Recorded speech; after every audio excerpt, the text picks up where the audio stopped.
So again, welcome to our first inaugural Asheville-Buncombe Scholarship Night.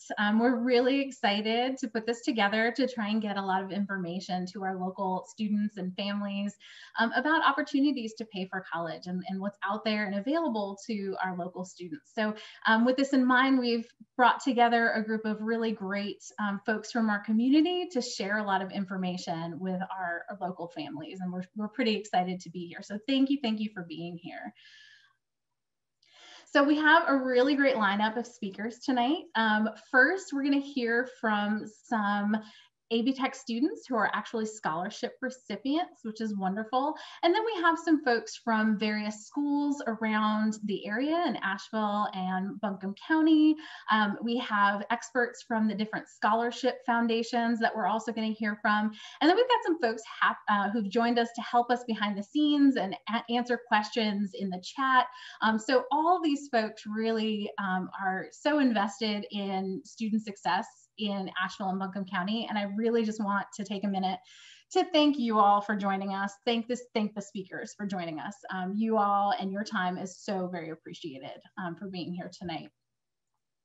So just an overview of what we're going to be talking about. We'll give the floor to our AB Tech students in a moment, and then we're going to just review types of aid generally, talk about RDS and FAFSA and what their purpose is in receiving aid and scholarships. We'll talk about the kinds of federal aid and state-based aid, and then we'll also talk about scholarship searches. So if you're looking for scholarships outside the government systems, what should you be doing in that process? And then scholarship tips, so applications. How do you handle applications? What are some good ways to go about that process? And then we'll hear from each of the local foundations to hear about scholarships that you are eligible to apply for. So I think it's going to be a great night. Like I said, put those questions in the chat as we're going. We want to hear your questions. We want to make sure you get the information that you need. And without further ado, I do want to pass the floor over to our students from AB Tech. They are scholarship recipients, Joy and Emily Moisaki. Thank you for joining us, ladies. Do you want to tell us a little bit about your experience? Anything you want to share about, being a scholarship recipient? Of course. I'm Joy. This is Emily. We graduated from TC Robertson in 2019 and came to AB Tech for the baking and pastry program. Yeah, when we were starting to near the end of our senior year of high school, and we were starting to look through different scholarship options because we have an older brother as well who was in college, and costs kind of add up when you have 3 kids all going to college at the same time. So we were all looking for scholarship options, and because we were going to AB Tech, they have just a single form you can fill out that applies you for all sorts of scholarships, so it's super easy. Took us fast. 5 to 10 minutes to fill out tops.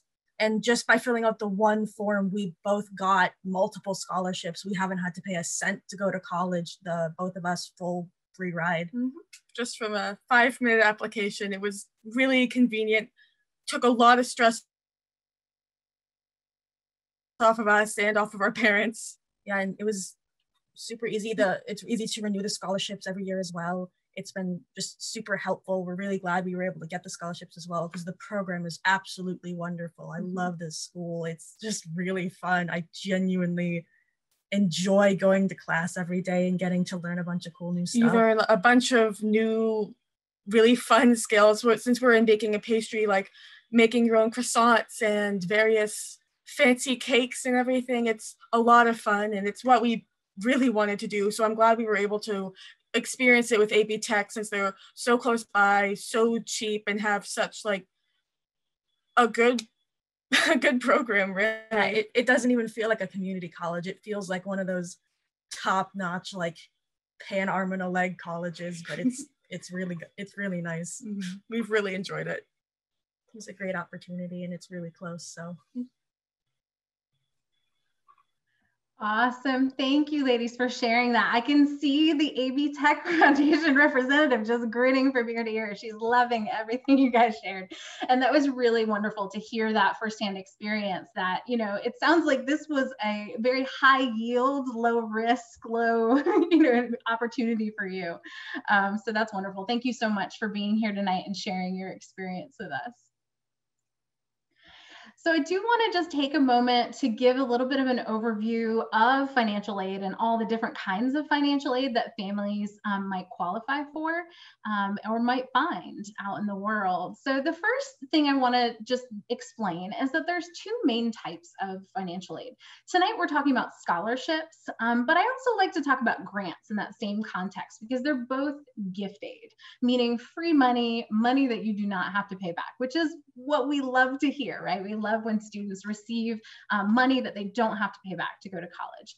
The other type of aid that you might see on a financial aid offer or might find to help financing college is self-help aid. And so when you talk about self-help aid, that's generally anything that the student or the family is sort of helping to contribute those funds to their education. So in this instance, I gave the example of work study, right? So you might qualify for work study, which is a job at the college or, associated with the college to help bring down those expenses.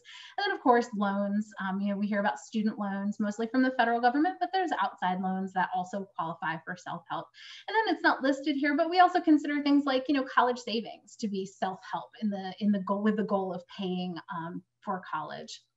And then the reasons that you might receive any of those types of aid are either need-based or merit-based or both. So need-based is going to be based on anything to do with your family's finances. A lot of times that is connected to the FAFSA, the free application for federal student aid. And then merit-based aid is based on a student's talents or characteristics. And just be aware that, especially if it's a scholarship that a student is applying to, a private scholarship, or, even some college-based scholarships, things like that, there might be scholarships that either fit neatly into one or the other of these categories, or some that have components of both, right? There may be an essay component, but there also might be some family need required. So just be aware that there's a little bit of a spectrum on these two as well. So the first application to receive need-based aid in the state of North Carolina is going to be the RDS. So if you're going to a school in North Carolina, you want to make sure you've filled that out. Some of you may have already filled that out, which is awesome. I commend you. If you haven't, there are two very important reasons to fill it out. First is to receive that cheaper in-state tuition rate at a North Carolina public college or university. So that includes community colleges and the UNC system schools. And then also to get that initial eligibility as an in-state resident for any in-state grants and scholarships. So again, that free money can go to public colleges, community colleges, or private colleges in North Carolina. So it's very important to fill this form out. You can find that on CFNC.org. You're going to use the CFNC.org username and password for students. And it is going to ask for student and parent information to complete that. The other application form that is really big for financial aid and looking at scholarships, grants, loans, all that good stuff is going to be the FAFSA. And hopefully by now you've heard of it, but if you haven't, let me tell you, it's the free application for federal student aid. So it's a free application, so you're always going to go to a .gov site to access the FAFSA. So just be aware that you should never pay money for financial aid information, for scholarship information. And one way you're in the right place is that in this form, you're at a .gov. You're going to use financial information from students and parents for this form.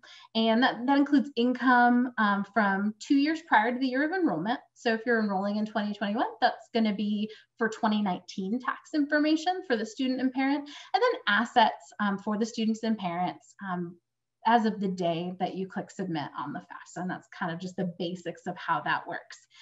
Essentially, this information goes into a calculation through the Student Aid Department, Federal Department of Student Aid, and they determine your expected family contribution for college. What that is essentially what your family can reasonably be expected in a given year to pay for college, given your family's financial situation. So that number is really important because it's how you start to hopefully qualify for some of the need-based aid that's out there, either through the colleges, from the federal government, from the state government, and then again, through some of those outside private scholarships that may have a need-based component. So that's kind of the purpose of the FAFSA in a nutshell.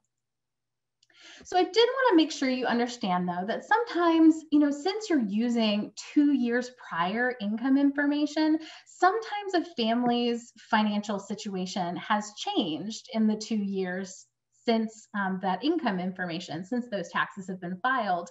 And if there has been an unusual circumstance, we know that especially right now, families are struggling with, job loss or other circumstances that may come up unexpectedly.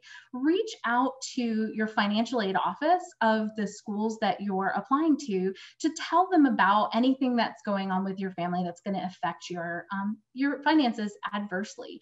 They may be able to help you out with something called an appeal or a professional judgment, where they can kind of look at the more recent details of your family's finances, and perhaps you can receive additional aid. So I just really recommend, if you've got a circumstance that's happened, to reach out to that financial aid office and see if they can help you out with that. So once you finish the FAFSA, these are sort of the pieces of aid that you might qualify for after you finish the FAFSA. So again, we talked about grants earlier. Grants are free money. So federal Pell Grants, federal supplemental grants, those are free money that you might qualify for. There are also teach grants. You need to fill out the FAFSA to be eligible for those, but those are also merit-based because they are, going to people who are teaching and want to go into teaching in specific fields. And then you might also see that you might qualify for work study, might qualify for loans, federal student loans. And then after you look at your total picture of your financial aid at that point, a parent might be able to apply for a Parent Plus loan if there's a gap to fill after the student's financial aid package is considered.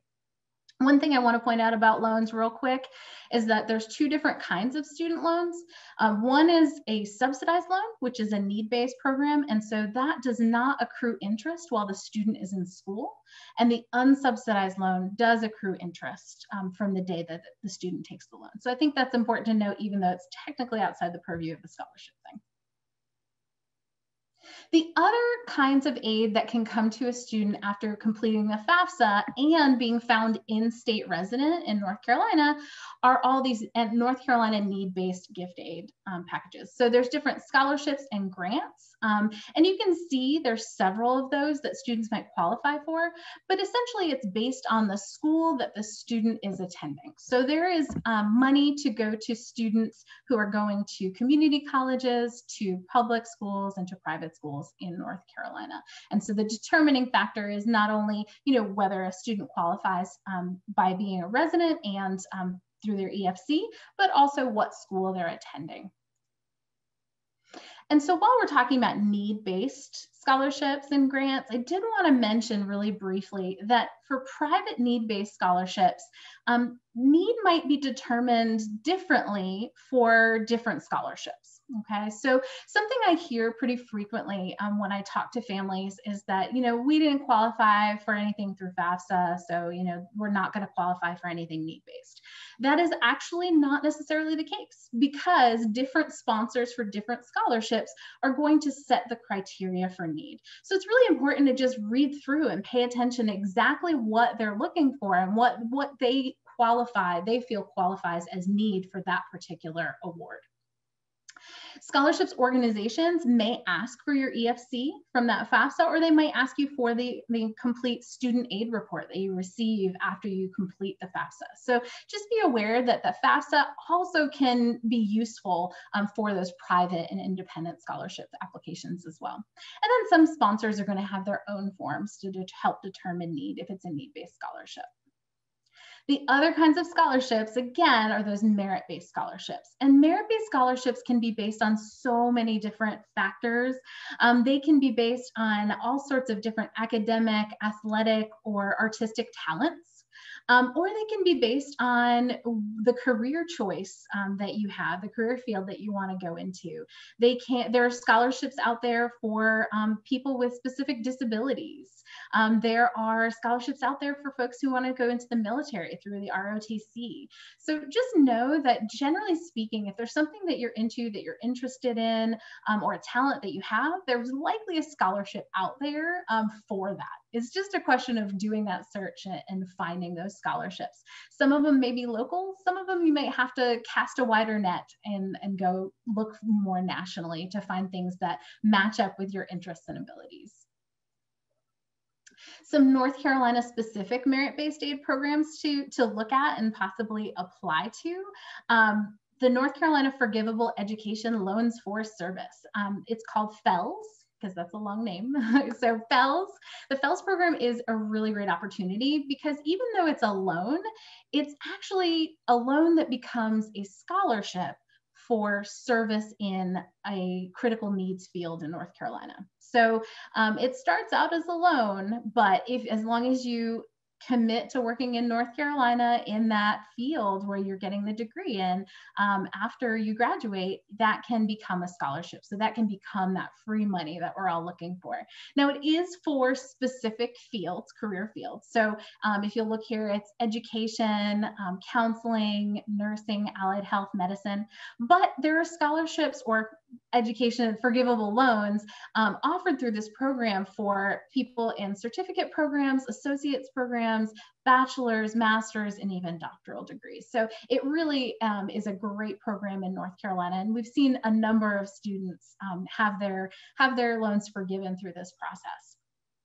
Similarly, North Carolina Teaching Fellows, if you're interested in going into teaching, in particular STEM or special education, you might be interested in checking out the North Carolina Teaching Fellows.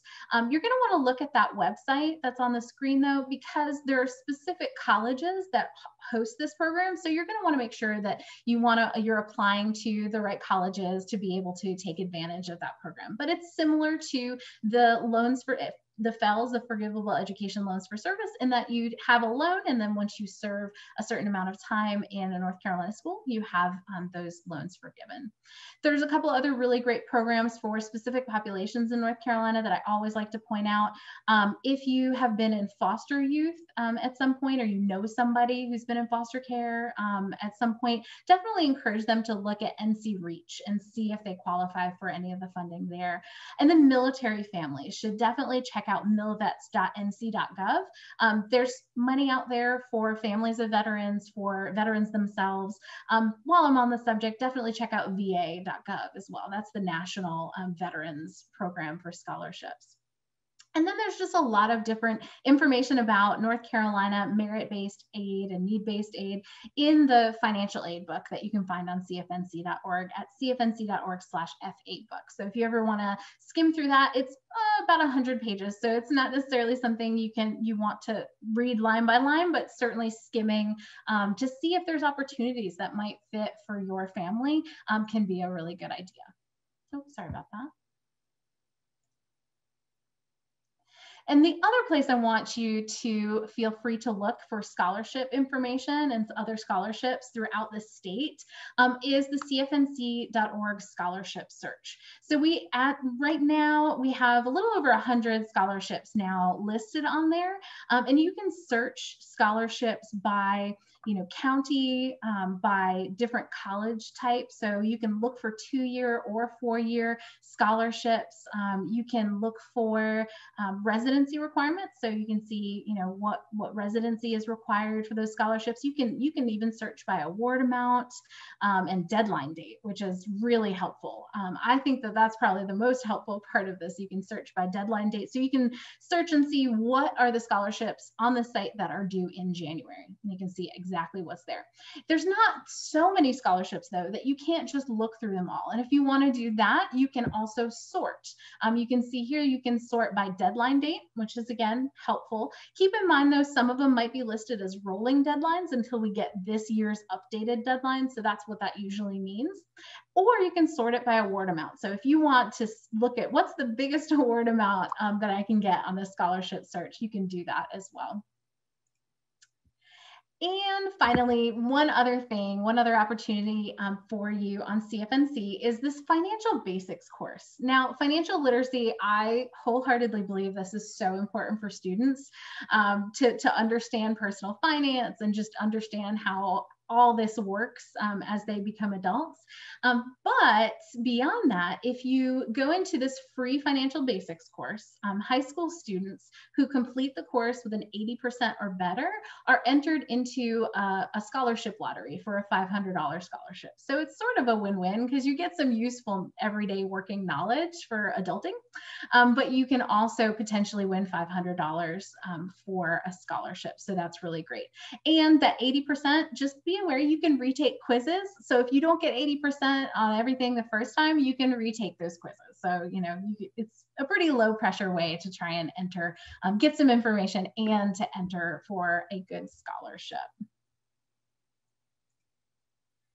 All right, and so I'm gonna pass the baton over to our high school counselor, scholarship coordinator, expert extraordinaire, Melanie Parham. Thanks, Devin, and thanks everyone for being here tonight. Hopefully you're gaining a lot of useful knowledge in your search.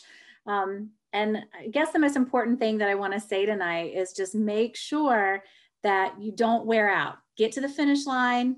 It's a long process. And I know this is a long year in a lot of ways, but it'll pay off if you stick with this. So keep pushing through. So one of the first things to make sure that you do in the scholarship process is to make sure that you look with the colleges that you are applying to. That's where some of the bigger dollar amounts can be found. A lot of schools have endowments from alumni and from various organizations and are able to fund a lot of scholarships. So check to see if you have to apply by a certain deadline. Sometimes that means that you have to apply by a certain admissions deadline in order to get into the pool of scholarships. For some colleges, it may mean that you have to apply to a separate application in order to qualify for their scholarships. So make sure you know what the process is and know what those deadlines are for specific colleges. And then make sure to have a conversation with your school counselor. The better that we know you, the better we can help direct and maybe even reach out to you when we see certain scholarships. For example, if I know someone's going into teaching, there's several scholarships out there and I'm going to track them down and beg them to apply to certain scholarships for that. So the more we know what you're looking for, the more we can help out. But then also make sure that you know what the process is at your school for advertising scholarships. So that may be through social media, it may be a website at your school, it may be through the Remind app, or it could be through an email listserv. So make sure that you're on all those methods of communication so that you can get the most updated information. And then number 3, dig into your network. So even though we have a lot of scholarships that'll come through the school, and there's going to be some national sites that I'll talk about in a minute, make sure that you're looking into your parents' workplace or your workplace. For example, Burger King or Papa John's, they give out scholarships to students that work there. Ingles gives out a scholarship. That's a local business. All those workplaces give student scholarships. And then also sometimes parent workplaces give out scholarships. So make sure that you've asked around and you know the deadlines there and what you need to fill out to be able to qualify. And then look at your community groups that you may either be a part of or that your parents may be a part of, such as like the Rotary Club. They are an organization in our area and there's several different versions on different ends of the county. And those organizations give out scholarships as well. Your church or place of worship, sometimes you have to belong to that congregation. And sometimes it's a church that just gives out a scholarship to anyone that qualifies. So there's a St. Luke's Episcopal, for example, that'll have a deadline in the spring, later spring. And their scholarship is for any student in our area. So make sure you are looking out in your network. And then number 4, don't ignore the small scholarships. And I cannot stress that enough. Sometimes a student sees a $100 scholarship, $200 scholarship, $500 scholarship and feel like, wow, that's just not worth my time. But those scholarships add up. And the other compelling piece about that is that they don't have as many people applying for those scholarships. So every year, I may have 2 or 3 people apply to some of the scholarships that are either later in the year or that they feel are smaller dollar amounts. So don't ignore those. You may have a much better chance at getting some of those small scholarships. And number 5, create a profile on a national search engine. Be careful about doing that because you don't want to get so many emails that you get so bombarded that you can't dig through all your email. But by the same token, they may alert you to a scholarship that we either don't have on our radar at the school, or it could be a new one, or it could be because you have filled out a profile where it filters by gender, or it may even filter by height, and it may have a scholarship that is perfect for you. So fill out at least one. Those things are like fastweb.com. College Board has a search engine, scholarships.com. There's an app called Scholly, but you do have to pay for that. And that would be the one place that, typically I would say don't pay for scholarships, but that would be one place that you might want to pay for it if you like just having the app version of a search engine. And then go local. The local scholarships are really, really important. And I know the thing before just said, look at a national search engine. But when you go local, you have a much smaller pool of candidates. And that's when you can actually get some scholarship dollars in place, when people know your school or know the kind of organizations you are a part of. They can connect with that. And so know that the scholarship committees in our area are looking for local students. Whereas a national scholarship, like Pepsi, for instance, they may have thousands of applicants. And although they may give out many, many scholarships, it's still a very big pool of candidates. So, make sure you don't ignore the local scholarships in your quest for scholarship dollars. And then again, I'm contradicting myself, but never pay for scholarships. Just be really, really careful. Even within our own area, we have companies that are looking for students and parents that want help with this process that can feel overwhelming. Please use your school counselor. Please ask questions. Please use the advisors and scholarship officials at your colleges. Don't pay for scholarships, because a lot of these companies, kind of their niche is that they'll say, oh, we'll find you scholarships. But what that means is they're going to supply a list, just like the list that we're supplying. And it doesn't mean that they're going to get you a scholarship. It just means they're supplying you with the same list that you already have access to. And then one thing that's not on there, making sure that you think about NC Promise, which is a program for 3 colleges in North Carolina. And that's Western Carolina, Elizabeth City State, and UNC Pembroke. That just means that North Carolina has put a cap on the tuition for those 3 colleges of $500 a semester. So that would be one option of saving some money. And then don't forget about community colleges and private schools. Just because a private school looks more expensive from the initial sticker price, that doesn't mean that they won't negotiate, or that the scholarships they're able to provide to you won't lower that cost to where it's either comparable or lower than a public university. So don't rule it out. Keep your options open right now at this point in the game until you get those scholarship letters, and then you can start, or financial aid award letter, sorry. And then at that point, you can start making some decisions about what the best bargain is going to be for you. And hopefully that matches with the place that you want to go.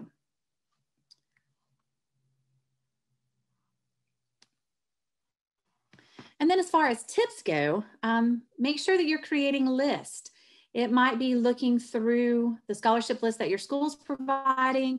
It might be going through all those emails that are coming from that national database that I mentioned, and prioritize. There's only so many hours in a day. Make sure that you're applying to scholarships that you have the credentials to get. So for example, if a scholarship says you need a 4.0 GPA, and yes, that's very high, so they don't really say that. If you have a 3.5, then that's probably not going to be worth your time. Or if a scholarship says that you must do 24 hours of community service working with animals, they really mean 24 hours of community service working with animals, and they're not going to take 10. So make sure that you are looking at that criteria and make sure it's a good match for you. And then sort by deadline. The deadline is going to be really, really important to abide by, because in scholarships, they are not going to accept things late. So make sure that you are keeping in mind if you have to prioritize which scholarship you're going to apply to, look at the one that you have the best chance of getting and then make decisions based on that deadline. And then verify the eligibility requirements. Because one of the things I'm suggesting is to get on those national databases, sometimes they have the deadline from the year prior. Maybe they haven't updated their scholarship database and they just have that in there because it's typically a scholarship that'll continue from year to year. Make sure you are looking at the local information. Go directly to the source, look at their website, or your school counselor, check in with them to make sure that you are following the deadline that is current for that year. And then as far as proofreading goes, excuse me, make sure that you're having someone read for you. Look over and make sure that you haven't made any grammatical mistakes and that the content is what you're wanting to portray to the scholarship group. If they're wanting to give out a lot of money, they're going to want to make sure that you have a very clean product that you're turning in.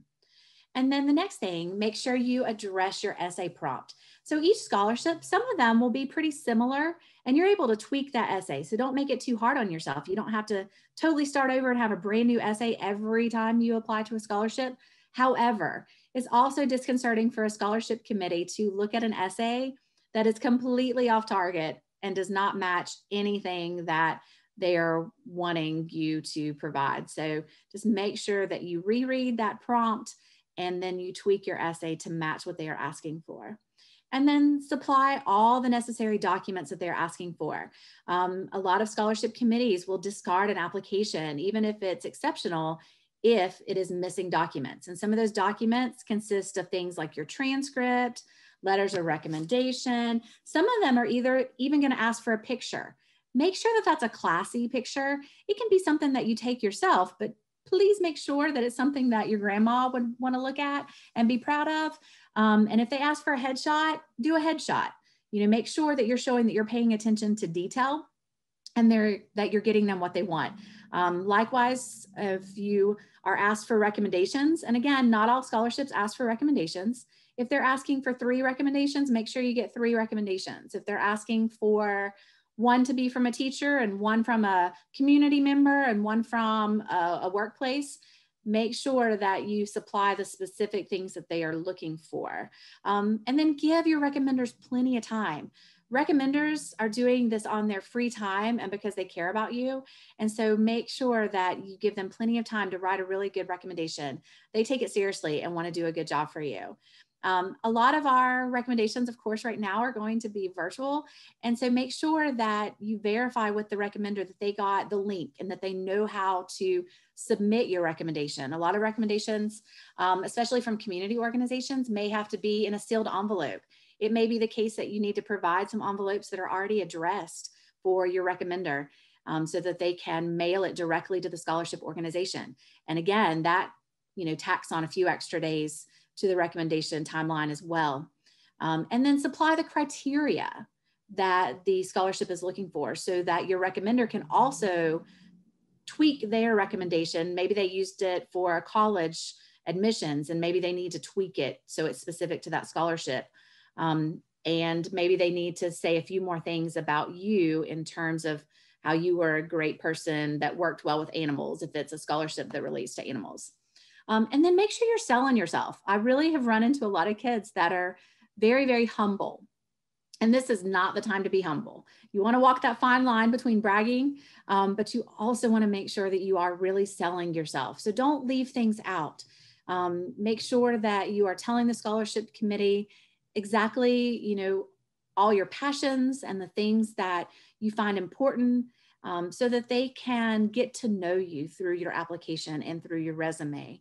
So if you are the person that is a little more shy or more on the humble side, have someone else read your essay or read your whole application to make sure that you didn't leave something out that someone else finds really spectacular about you. They can give you that input on content as well as proofread. And then make sure that you have a professional email address. So sometimes we see some email addresses that are a little off-putting and may say something about you that you don't want said about you. So make sure you review that email address and update it or create a new one for yourself when you're sending in scholarships. And likewise, make sure you're checking it. So if the scholarship is asking for further information or more documentation, make sure you're checking that email so that you're not just ignoring something coming from the college or something coming from a scholarship organization. And then don't get discouraged if you don't get a scholarship right away. Every year I have students that apply to some of the really rigorous scholarship applications from colleges at the beginning of the year, and then they get discouraged because they don't get one. Know that it's those people that stay in it through the entire year, all the way up through June, that usually come out with more money. So that's really, really important.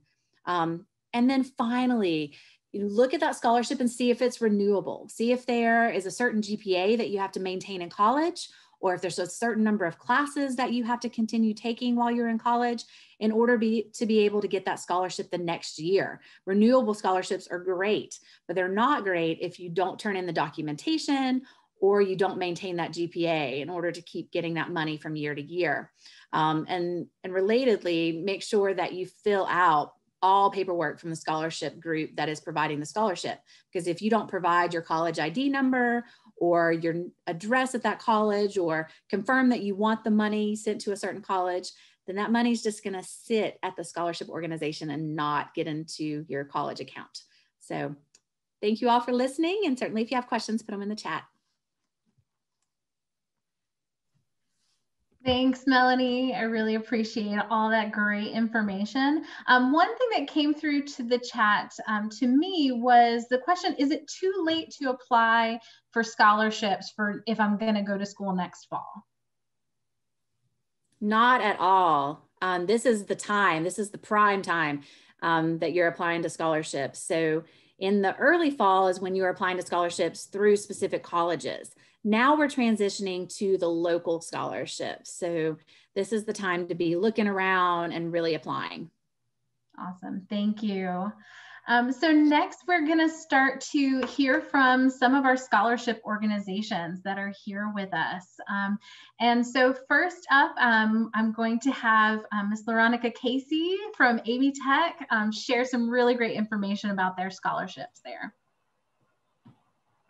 Thank you, Devin. Good afternoon, everybody. I hope everyone is doing well and staying safe. Again, my name is Veronica Casey, and I am the scholarship coordinator here at AB Tech. And each year, the AB Tech Foundation awards over 400 scholarships to curriculum students, totaling approximately over $500,000. The scholarships range from $1,000 to $3,000. And this year, the AB Tech Foundation awarded scholarships to over 70 high school seniors in the class of 2020 who enrolled in this fall.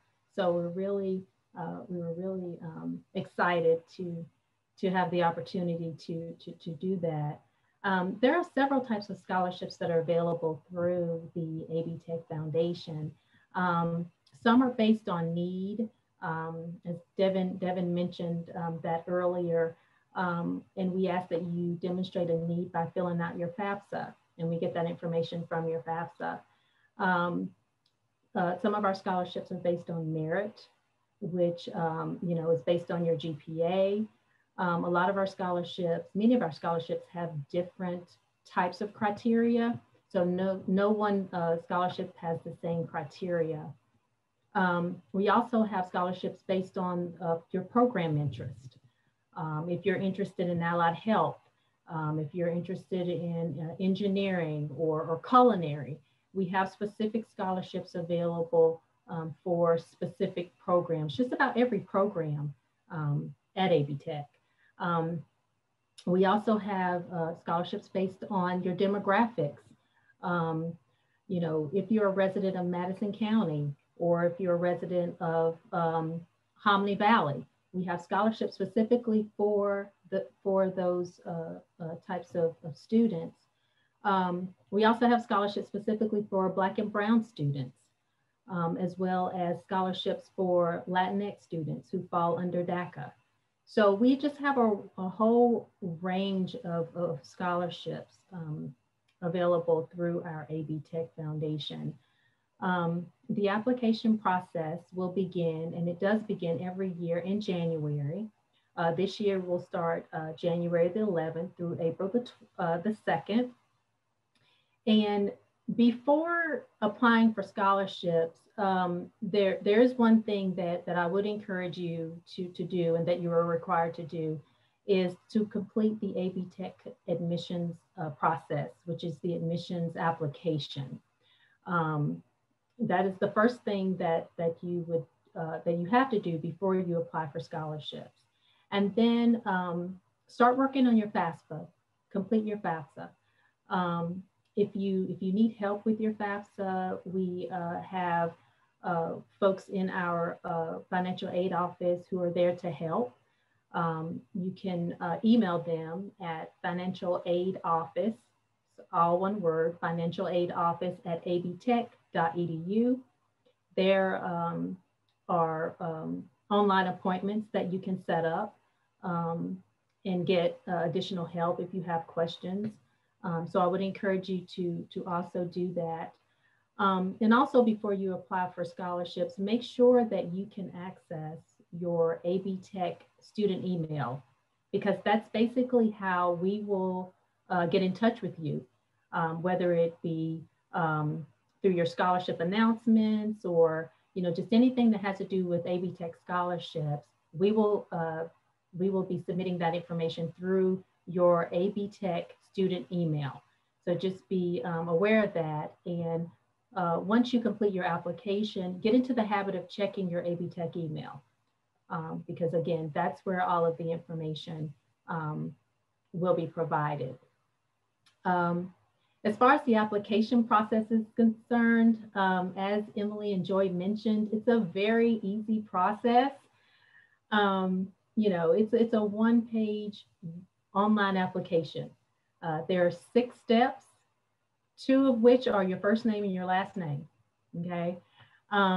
There's also an essay involved. You have to submit a 200-word essay. And this is a very important part of the application process. And as Melanie mentioned, the question that we often ask students on the essay is, what are your long-term career goals? And so again, why are you here? What are your goals? What are you planning to do while at AB Tech? What makes you stand out from any other student? I like to tell students that, if I ask you in 60 seconds, what are your long-term career goals? What can you tell me? What can you tell me about yourself in 60 seconds? And so I consider this essay, this 200-word minimum essay, your 60-second commercial, okay? Tell me about yourself in 60 seconds. What makes you stand out from any other student? And so, so again, this is the most important part. And I would encourage students to get started on this. 200 words may not seem like a lot, but again, I would certainly encourage students to get started on that. You also have to submit, you're required to submit 2 references. And those references, we would encourage you to get references from your teachers, anyone except for a family member or a friend. It can be your employer if you have a part-time job, if you volunteer in the community. It can be a clergyman, anyone who can speak on behalf of your character except for a family member or a friend. These references will be submitted through our online system. So those who are submitting references will not have to worry about, submitting handwritten type of references. Everything is done through the system, which is very, very easy to do. Once you have completed the online application, the one-page application, the system will apply you to the scholarships that you are most eligible for. Some you may have to apply to, but the system will instruct you on how to do that. For example, there is a scholarship called the Core Scholarship, and that is a $2,000 scholarship that we have with a partnership with UNCA. So that scholarship is for students who are interested in attending AB Tech for 2 years and transferring to UNCA, majoring in any type of program. But the students receive the $2,000 each year that you're at AB Tech, and once you transfer to UNCA, the scholarship transfers with you to UNCA. So this particular scholarship, you will have to manually apply for in the system. But again, it's one click and you're done. If you are a resident of Habitat for Humanities, we also have scholarships available for those students. And that too is an apply to scholarship. So, but again, the system will apply you to the scholarships that you're most eligible for. To qualify, I will say this, to qualify for allied health scholarships, you are required to be enrolled in those allied health programs. So that's the only exception. But if you're planning to attend AB Tech and you're taking your prerequisites to get into the allied health programs, then you would qualify for a lot of those general scholarships or those demographic type scholarships. So don't be discouraged, you know, if you don't come in enrolled in an allied health program, you still are eligible to apply for a lot of our general scholarships. We have a lot of our scholarships that are less competitive, which are the engineering and applied technology scholarships. Those are programs like welding or automotives or construction management. Those scholarships are really less competitive. Our culinary arts scholarships are less competitive. So you have a more chance, if you're interested in going into those types of fields, of receiving, of being awarded scholarships. And again, each individual scholarship criteria is different. Again, some are based on need and some are based on merit. Our scholarships are awarded every year in June for the fall semester. So again, the application process will begin January the 11th, 2021. The deadline is April the 2nd.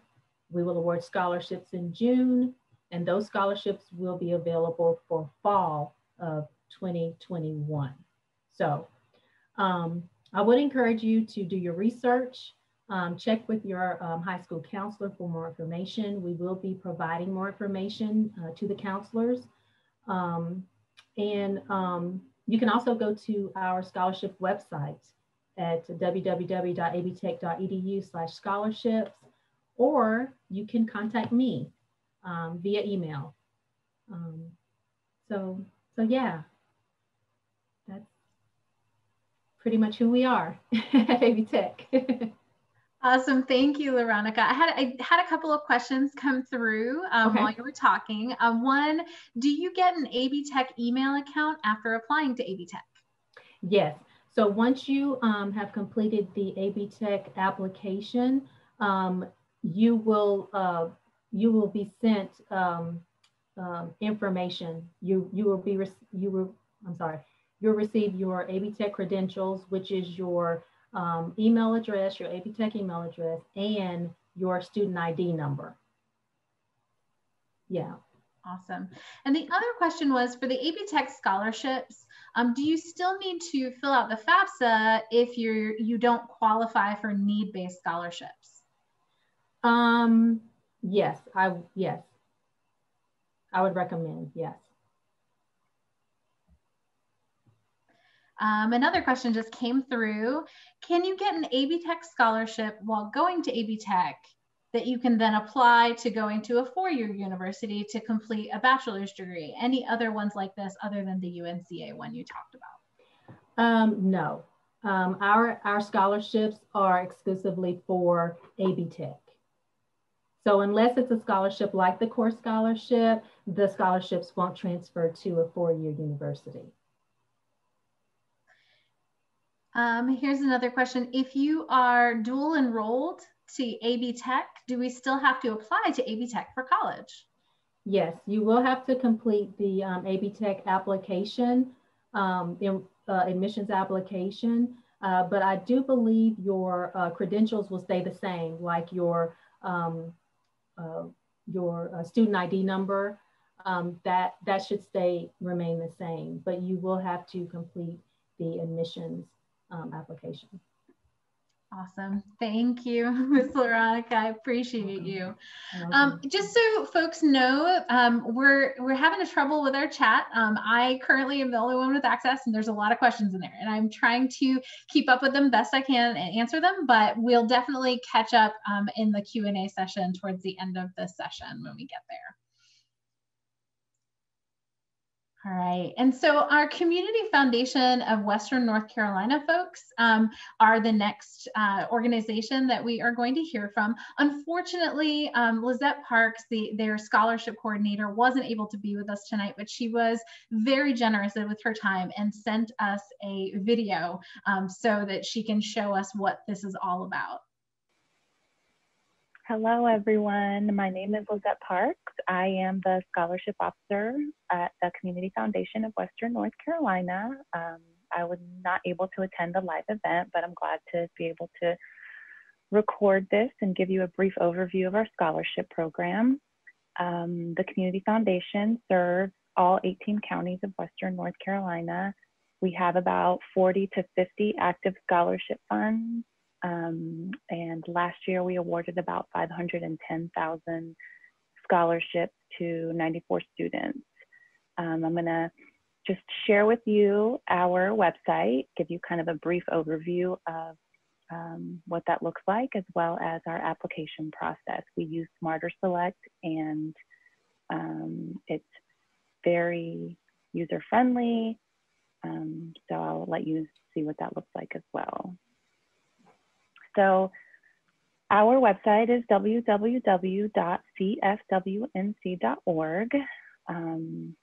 And if you click on students, that's where all of our scholarship information is held. We give you kind of a brief overview of our scholarship program, how they're awarded, eligibility requirements, and there's also scholarship stories. Our scholarship directory is really our at-a-glance view of our scholarships.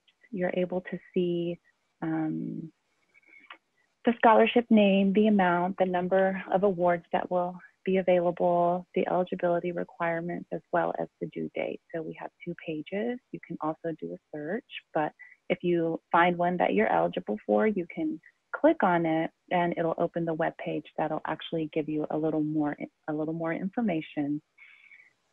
And we'll also lead you to the application process. So every single one of our web pages for each scholarship has the to apply section, and that's where you'll have the link that'll take you to the actual Smarter Select website where you can apply to that particular scholarship. We also have a page for just student resources and scholarship deadlines that kind of will give you information about what North Carolina counties and schools are served by our scholarships, as well as our scholarship deadlines. So the majority of our scholarships are due January 22nd, but we do have some other deadlines sprinkled in there, as well as a note for the scholarship programs that will not be giving an award this year. We also have a section for scholarship stories. So this is where we like to highlight some of our students. We like to just kind of show who's receiving an award and where they're going, and also any updates that they've sent us. We definitely like to keep in touch with our students, so kind of keep that in mind. That's our website. I'm gonna take you over to Smarter Select so you can kind of see what the application process looks like. Once you apply to one scholarship, you can bookmark that page, or you can always go to our website and go to the bottom of the web page, and there's a link that says Online Scholarships, which will take you to our scholarship online application information page. This will give you a couple other links, generic email that you can contact me at. as well as a link to Smarter Select. When you go to Smarter Select, you'll have to create an account. You'll either go in through that web page, or you can also click on that scholarship link in the web page and it'll take you directly to that application, but you will still need to apply. You still need to create an account in order to apply to all of our scholarships. So here is one of our web pages. It also will give you that same brief description and eligibility requirements, as well as selection criteria and any other information that you might need to be that will be associated with that particular scholarship. You can also preview the application, and that'll let you know what it looks like. We try to make our applications very user-friendly. You can enter in all your information, as well as do all of your uploads. You can, this little eye icon is a preview section. So once you've uploaded, you'll be able to see what you uploaded to make sure it's the correct document. You also will have your statement section where you'll upload an essay, where you want to go to school, as well as an activities resume. You can use our form, or you can use a resume that you've already created. Some of our scholarships are need-based. So for those, we will ask for financial information, and we will also ask you to submit your FAFSA, just in case we need to verify any of that information. But here is where you would do that. So make sure you have that information available to you when you apply, because if it is need-based, it will ask you these questions. If we have a merit-based scholarship, if you're applying to one of those, we won't need any financial information at all. Just your essays and your transcripts and that kind of thing. For our need-based scholarship, I like to encourage our students to use the supplementary financial information box. Here's where you can discuss any circumstances impacting your need that are not apparent from the above information or even your FAFSA. We understand that everybody's situation is different and financial need looks different for everyone. FAFSA doesn't always take that life circumstances into account. So here's an opportunity for you to let us know if there's any unique situation that we need to know about. We also ask you to list scholarships that you've received or that you're applying for. You can just put pending if you haven't received it, or if you do know, you can put in the grant information so that we know. And we will also ask for 2 recommendation letters. And you will just have to input your contact's name and email address, and they will get an email to their email address. So make sure you have the correct information, and they'll get a link to upload the application to upload the reference letter into the application. Once you've filled out all the requirements, you will do the agreement and certification, and that's just where you're signing and that all the information that you've entered is correct, and then you will submit the application. Once you submit the application, you'll get, via the email that you used, you'll get notifications. You'll also get notifications when your recommenders have submitted their portion. So that's one thing we like about Smarter Select, is that we're able to notify you, send you reminders, send you text messages if you opt into that part of the program, and also let you know any pieces or items that you're missing. So that's just kind of a brief overview of our website and our application process. Please feel free to contact me. I put my contact information in the PowerPoint, but it's also on our website. Send me an email or give me a call if you have any questions. All of our scholarships are live right now, so you're able to start applying for them now if you're ready, or you could preview the applications and then dedicate some time later. But just keep in mind that we will close applications on January 22nd for the majority of our programs. And then I think our next deadline is in March and kind of throughout the summer. So thank you so much for your time. If you have any questions, please feel free to reach out to me. Awesome. So that was the Community Foundation of Western North Carolina. Her name is Lizette Parks. And when I follow up this event with scholarship information, I'm going to share the contact information of the folks that have spoken as well. So you'll have that if you need to follow up with her for any reason. But I did want to pull up this one slide. This is the list of scholarships that are available on the Community Foundation of Western North Carolina site that Asheville City School students and Buncombe County School students might be eligible for. So there's definitely quite a few scholarships that our local students might be eligible for. So I do recommend spending a little time and checking that out. And so next we're going to hear from Christy Cheek with the Buncombe County Schools Foundation. She's going to share some great information for Buncombe County Schools students. Hey there, Devin. Can you hear me? Yes, we can hear you. Great. And my video, can you see me? Because I can't see myself. So, I just hope it's okay.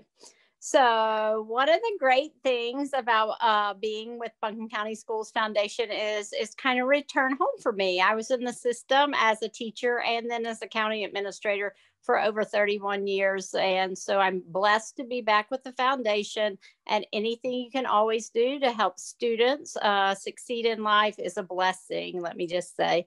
But we have some real heroes out there, and I just want to say thank you, not only to you, Devin, but to everybody on this call, but most importantly to our school counselors.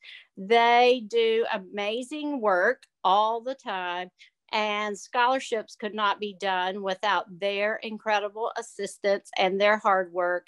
So I just give them all the kudos in the world and say thank you, thank you, thank you from the bottom of my heart, because they're really the ones that put forth the greatest effort, and I do thank them for that. So I'll just give you a very, very big clap right now and say thank you 1,000 times.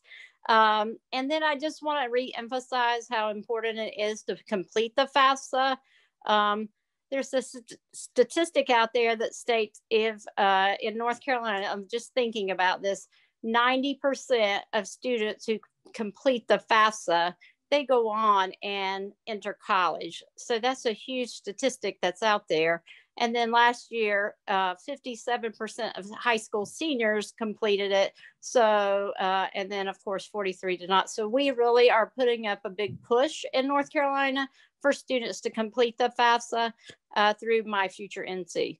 So just to know the importance of that, and to know that there is money out there for you, and it's free money that you can go to college on. So take advantage of any possible way.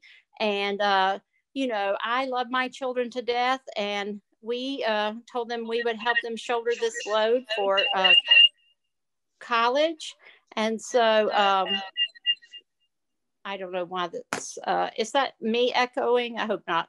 But anyway, so I just want to make sure that everybody understands that there is plenty of money out there for students. Please, please, please take advantage of it. Also, another thing I want to tell you is Buncombe County Schools is proud to kick off its scholarship program, and we are offering our first mid-year graduates the opportunity to apply for scholarships this year. Pepsi introduced this, and we're very excited about it. So it's in the school counselor's hands right now, and we're very thankful for it. The other scholarships will go out, and they will be returned back in around the 1st of March. So you have plenty of time to get this done. And I want you to also think about, we have around $250,000 of scholarships that go out each year. And so please just research, like they said, research what's out there. There are all different kinds of ways that you can apply for scholarships, but just think about the different opportunities. And Melanie said that read them for the information. Make sure that you're reading what each application asks for, and make sure you're satisfying those application criteria. Also, just think about the 2-year and 4-year opportunities. AB Tech and Blue Ridge, we have 2 outstanding community colleges within our area. AB Tech is just a wealth of opportunity. a wealth of opportunity. So please take advantage of the opportunities that AB Tech has, and share in their glorious knowledge that sits over there. And also, I always say this: if you could have a pre-apprenticeship while you're in high school, then go on to apprenticeship. There are great opportunities in that as well. So please read these applications and then just prepare and just do whatever you can do so that you stand out. Tell your story. Make sure that it's seen through written word, because sometimes we can speak our words great, but we have to make sure our written words tell our story and that they leap off the paper and they touch people's heart. I love education. And so I can tell a great educational piece, but I also have to make sure I can say it in the written language as well, and proofread for sure. Another thing, my mom, of course, always said that no one can take your education away, and I truly believe that. So make sure that you are looking at ways that you expand your horizons and think about what your career goals are. You may not believe that you can do something, but everybody can. And so set yourself up for success. Everybody can be that successful person. And I just encourage everyone to apply for scholarships. They're out there and they are achievable. So please just take advantage of the opportunities. They're going to be posted through the Naviance system, which our counselors definitely know, and students can have access to. And again, I'll just give kudos to every one of the counselors out there, and just to say thank you to everyone, and to thank you to Devin for setting this up. And that's what I have. Awesome. Thank you so much, Ms. Cheek. We appreciate you joining us tonight.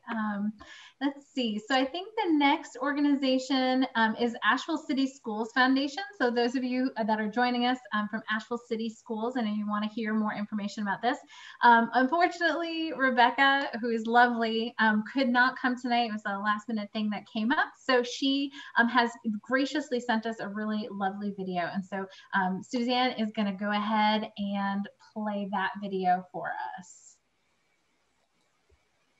Good evening. My name is Rebecca Abide. I'm the Development and Scholarship Coordinator for the Asheville City Schools Foundation. I regret that I'm unable to be there this evening in real time, but I'm thrilled for this opportunity to share more information about our scholarship offerings.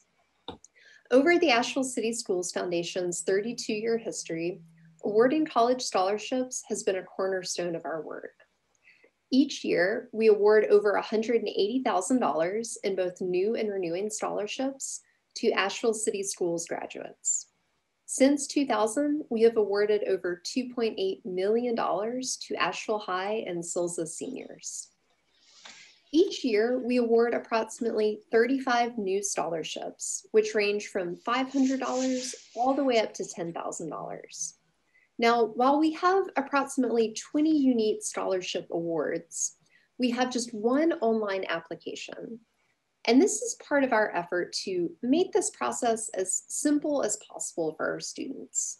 So when you apply online to this one application, based on your responses, any scholarship award that you are eligible for, you will automatically be applied to and then subsequently considered for by our scholarship committee.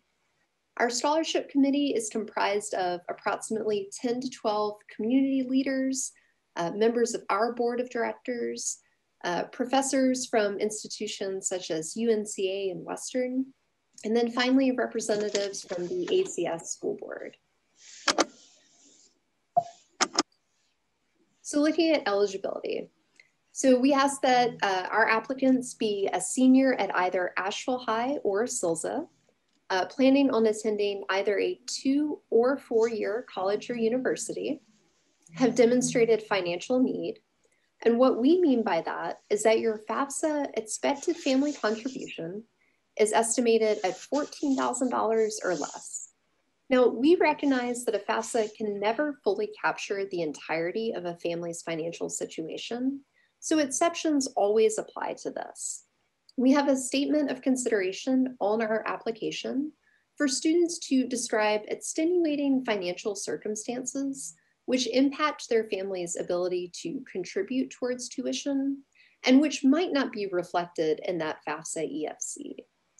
Now, if students have any questions at all about their eligibility, particularly around that financial requirement, my information is listed on the right-hand side, and please do not hesitate to contact me, and I will be more than happy to discuss your situation and make recommendations for next steps. We've also asked that students have demonstrated a weighted GPA of at least 2.75. Again, some exceptions may apply to this, but several of our larger $10,000 awards do specifically require a 3.0 or above.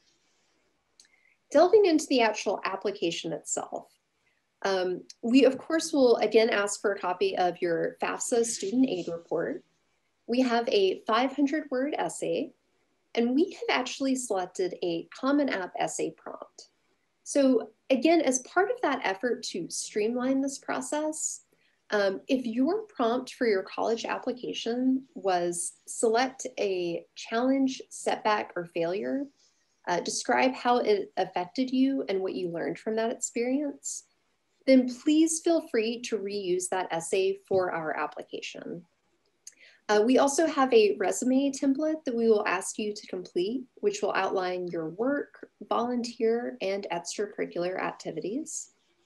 We will need a copy of your school transcript from your counselor.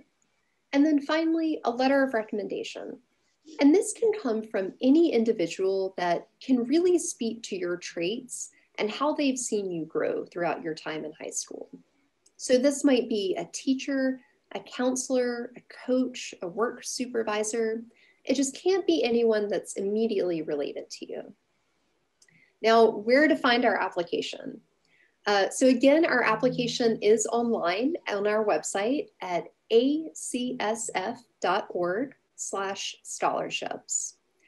We also have a copy of our scholarship catalog available as well, which outlines all of the unique awards and all of their specific requirements. We also have a page listing support resources. So please remember that the Asheville High School Writing Center is open and operating virtually this semester. We are also offering to partner students with one-on-one community mentors to support you either with scholarship or general college applications. So again, my information is listed, my phone number and email. I typically respond to email within 24 to 48 hours. So please don't hesitate to contact me with any and all questions. I would also like to say to all of our seniors on the call, congratulations, you are in the home stretch. I hope you are proud of all you have accomplished thus far, and I wish you best of luck. All right, so that was really good information from Rebecca. I did have a question come through the chat, and I'm not sure if Mr. Isle can answer this one, but is there still a scholarship through Asheville City Schools for people who are related to a teacher in Asheville City Schools? I'll have to check. I don't know. Sorry, Devin. Okay, no worries. And so, you know, I will definitely check on that information for my own knowledge, but we're going to share everybody's contact information. So definitely reach out to Rebecca. She's wonderful about responding to everybody's questions about the local scholarship. So I apologize for not knowing that off the top of our heads, but we definitely have access to the person who knows. So I did want to start addressing a few of the questions. I'm sorry, I was trying to type furiously and respond to several of them while folks were talking, but there were a few that I didn't quite get to. And there were some great questions from the group that I thought people might benefit from hearing. So there were a couple of questions about, you know, applying for scholarships when you are planning to go to a school that's out of state. And so, you know, I just want to talk a little bit about that. So there are some scholarships that you have to attend an in-state school in order to receive. So a lot of those scholarships are found on CFNC, right? That's the College Foundation of North Carolina. So a lot of those are tied to North Carolina schools, some specifically tied to, you know, one or two community colleges or a specific college. Some just need to be used within the state of North Carolina. Other scholarships, private scholarships, get to set their own criteria. So there might be scholarships that prefer that the person receiving the scholarship is going to stay in state, or that they attend a specific school, perhaps that, you know, the person that the scholarship is dedicated to attended, things like that. But some scholarships are open, and they're okay with folks who are going to go to an out-of-state school. So it's just really important that you dig through the criteria and exactly what the requirements are for different scholarships to know what you're looking at and what you're applying for. Another question was about disabilities. And so, you know, I mentioned earlier that there are scholarships out there for students with specific disabilities. One way to look for some of those is to look at the organizations for those disabilities. Sometimes they have scholarships on those websites, but then, you know, also there's sometimes they are tied to specific colleges. So different colleges may have scholarships for students with specific or just general disabilities that might qualify for. And then the other question was about a parent with a disability. So in that case, again, you want to probably look at to see if there are scholarships with those specific organizations for those disabilities for parents of students who are going to college, you know. So there may be a family connection kind of scholarship that is out there. So definitely do that research. The other thing I would say is if your family incurs unusually high medical expenses, that's something that can't necessarily be accounted for on the FAFSA form. Right. So that would be one of those special circumstances where I would encourage somebody to reach out to the financial aid office and explain the situation and see if there's something see if it's something that they couldn't create an appeal or professional judgment around, to see if you might qualify for additional aid surrounding that circumstance. Each school that does professional judgment has a slightly different process, but they all have one, and they're all going to look for, you know, a written statement of some kind about the situation and some documentation, some third-party documentation. So just be aware that if you are going that route, you're going to need to have some documents to share with the financial aid office. The other thing, and I wanted to put this out here maybe to Melanie, if she's still with us and willing to answer a question, or Will, or Suzanne, any of the school counselor folks. But can you talk a little bit about merit-based scholarships and whether or not they're still requiring SAT and ACT for those? It really just depends on the provider at this point. Most of the colleges have gone test optional and are not requiring it. However, it remains to be seen about some of the local ones. We just haven't seen those applications yet, so I'm just not sure. Great, thank you. And we actually just had one question pop through that says, can you apply for a scholarship where you would use the money to attend a university in the future, i.e. about a year and a half or a year in advance of when you would actually use the money to attend college? Could you respond to that one too, Mel?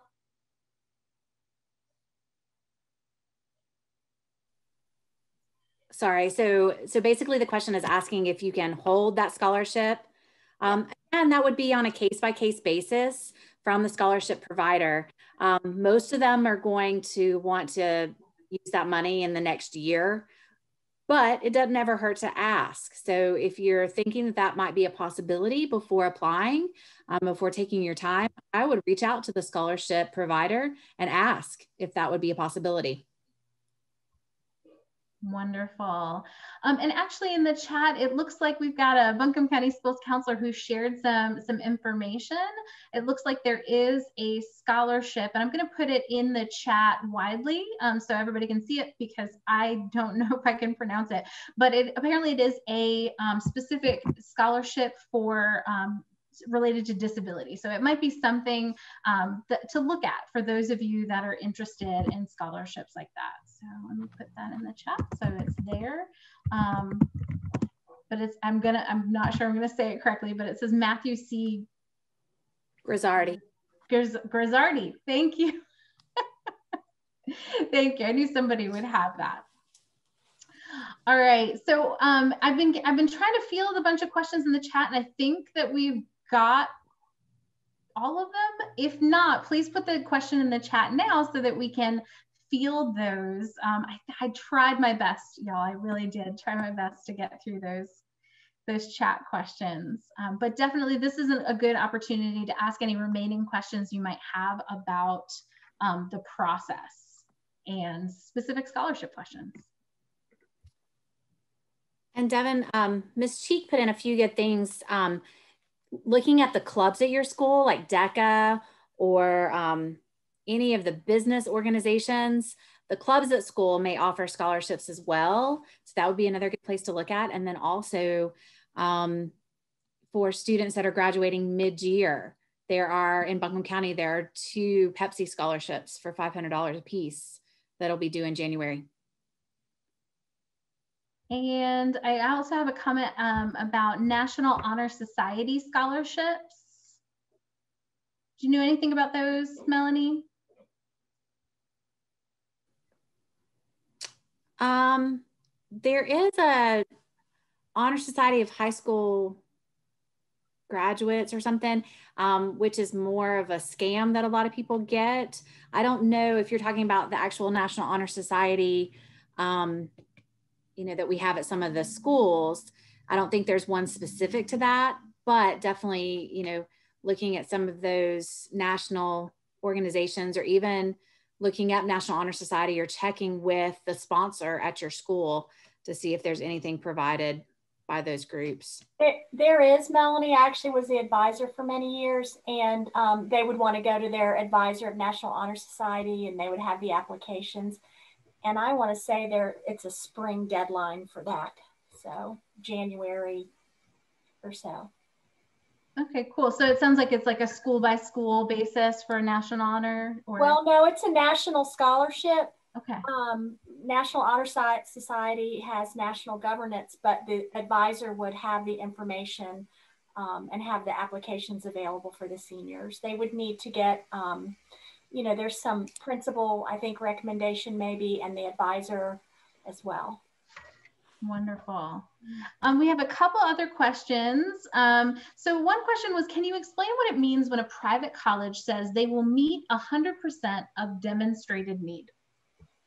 So I'll talk a little bit about this. So when a college commits to meeting 100% of demonstrated need, it means that anything that is included in the cost of attendance at that school that is above your expected family contribution, you will receive an offer for funds in that amount. So, you know, the difference between your EFC and the cost of attendance, anything that's left over, you'll receive an offer from that college, and it'll have a combination of federal aid, state aid, institutional aid, and beyond. Now, the thing is, though, when they say they're going to meet 100% of need, that doesn't necessarily mean that's all scholarships. That doesn't mean that's all grants. That does not mean that's all free money.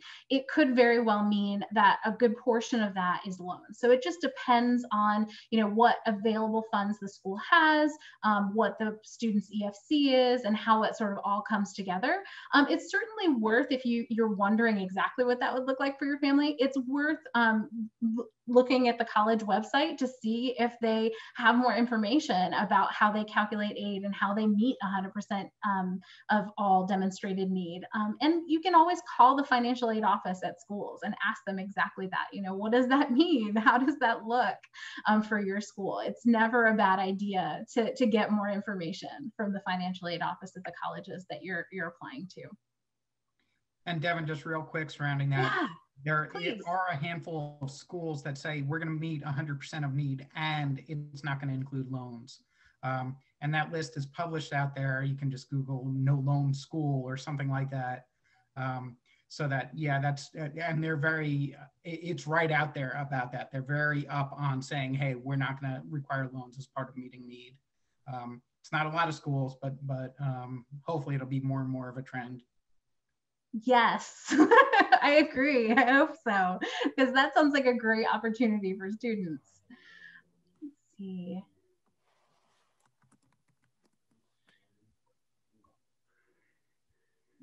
We have some more questions here. Let's see. Do you know if you are a recognized Indian in Canada, if U.S. scholarships will recognize that as far as eligibility? I'm honestly not certain. If you are, I think it depends on the scholarship, like what you mean by scholarship. If a private scholarship is going to be, they set their own criteria, right? So they could make things open to any and all. But generally speaking, for U.S. aid, you're generally a U.S. citizen. So it really depends. But generally speaking, like for federal aid, for state aid, you would need to be tied to those as residents or citizens somehow, usually. I hope that answers the question. I'm not sure if I understood it 100%. Are there scholarships given by the National Technical Honor Society? I'm not certain. I think there are. I think there are too, Christy. I'm pretty sure Peyton said that the other day when we were on a call. So yes, I think there are. And I think they would talk to their advisor for whichever their National Technical Honor Society advisor, or maybe their FFA or DECA or, you know, FBLA or whatever, or student organization might know about that. Correct. Mm-hmm. All right. After you fill out a FAFSA application, do they let you know what you're expected to pay? We just had a message that the schools were notified. Okay, so when you fill out a FAFSA, the FAFSA calculates your expected family contribution. So that EFC is you know what you can reasonably be expected to pay for school in a given year according to the federal calculation, right? And so the school takes that number and they begin to award aid based on the need, which is again that distance between the COA, the cost of attendance, and the EFC. Sorry, there's a lot of acronyms in this whole process.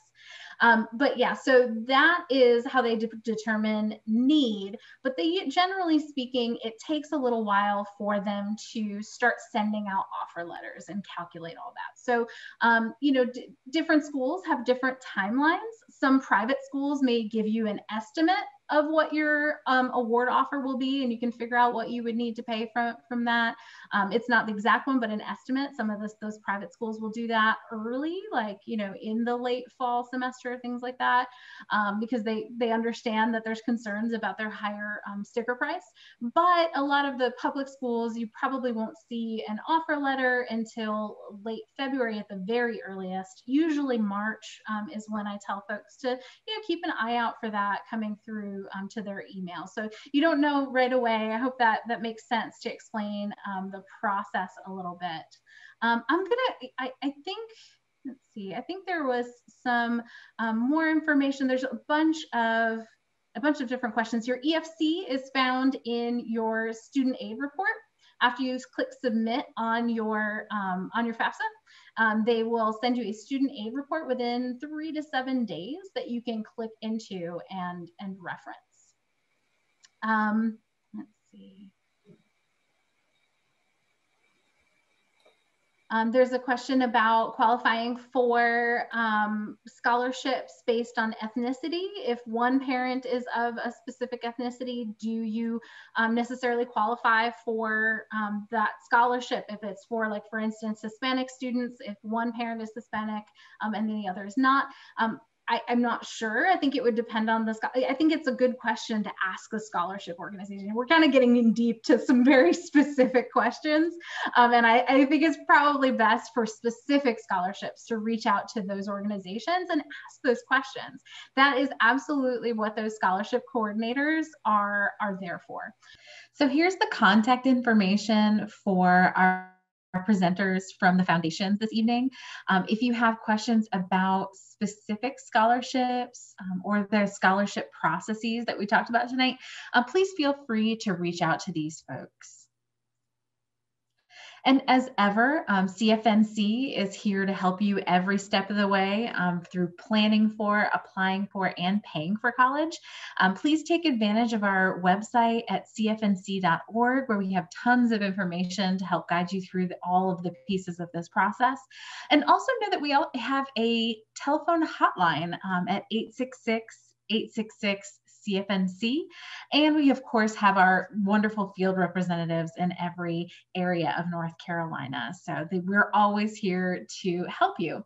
And if you want to get connected with your area representatives for CFNC, here's some information about how to do that.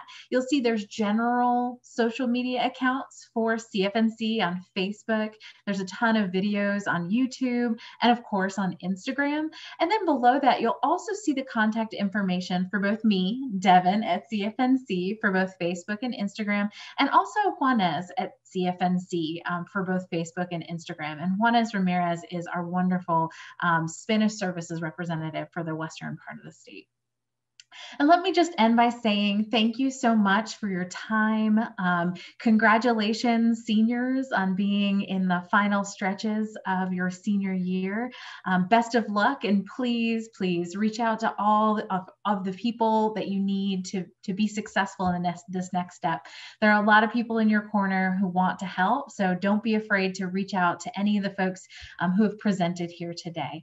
Thank you so much, and have a great night.